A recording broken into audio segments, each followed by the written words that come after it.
ये हाय वो।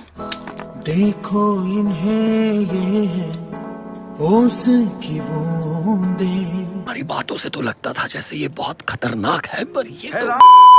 Hey guys, welcome back to Marvel FKB Fandom Kingdom Breakdown and I'm your friend JP। तो भाई episode 3 आ गया है और फाइनली हमें जोनाथन मेजर्स की अपीयरेंस दिखी एज विक्टर टाइमली। रवोना ही वो इंसान निकली जिसने ही ह्यू रिमेन्स को इस काबिल बनाया कि वो टाइम पर राज कर सके। इस एपिसोड में स्टोरी लाइन के साथ साथ बहुत ही ज्यादा डिटेल्स थी और अगर आपने ये डिटेल्स नोट नहीं की तो आज आप मार्वल FKB पर जानेंगे कुछ ऐसी डिटेल्स जो आपने क्या किसी के बाप ने भी नोट नहीं की होंगी। Let's get started। तो सबसे पहले एपिसोड स्टार्ट होता है रवोना रनस्लेयर से, जो शिकागो में साल 1868 में चली गई है, जिसे हमने सीजन 1 की एंडिंग में कहीं जाते हुए देखा था। अब यहाँ कैंग के वेरिएंट विक्टर टाइमली का ओरिजिन चेंज किया गया है। तो पहले विक्टर टाइमली के कॉमिक ओरिजिन के बारे में बात करते हैं। कॉमिक्स में नथानियल रिचर्ड्स 31st सेंचुरी में पैदा हुआ था, जिसे अपना टाइम बोरिंग लगता था, इसलिए वो पास्ट में टाइम ट्रैवल करता है। लेकिन कैंग द कॉन्करर बनने के बाद और बहुत बार सुपर हीरो से हारने के बाद कैंग 1901 में जाकर विक्टर टाइमली बन जाता है और वहाँ विस्कॉन्सिन नाम के शहर का मेयर बनने के बाद अपनी साइंस कंपनी टाइमली इंडस्ट्रीज बनाता है, जहाँ हर तरह की टेक्नोलॉजी पर काम होता था जो बेसिकली फ्यूचर टेक्नोलॉजी थी और उस जमाने में इम्पॉसिबल थी, जैसे रोबोटिक्स, मतलब लाइफ मॉडल डिकॉय, जो बिल्कुल मित्सुओ के रोबोट की तरह ही कैंग की जगह लेकर काम संभालता था जब कैंग ट्रोनोपोलिस जाता था। यहाँ विक्टर टाइमली का एमसी ओरिजिन टोटली डिफरेंट है, जहाँ विक्टर टाइमली एक नॉर्मल सा बच्चा है। ये सेक्रेट टाइमलाइन ही है, मतलब एमसीयू की मेन टाइमलाइन है, कोई ब्रांच टाइमलाइन नहीं है। वैसे ऊपर वाले ने तो हर यूनिवर्स को हाथ से बनाया था, लेकिन क्योंकि विक्टर टाइमली खुद एमसीयू की सेक्रेट टाइमलाइन में पैदा हुआ था, इसलिए ही ह्यू रिमेन्स ने एमसीयू को ही मेन टाइमलाइन बनाया। अब यहाँ जो टाइम ट्रैवल का कंसेप्ट दिखाया जा रहा है, इसे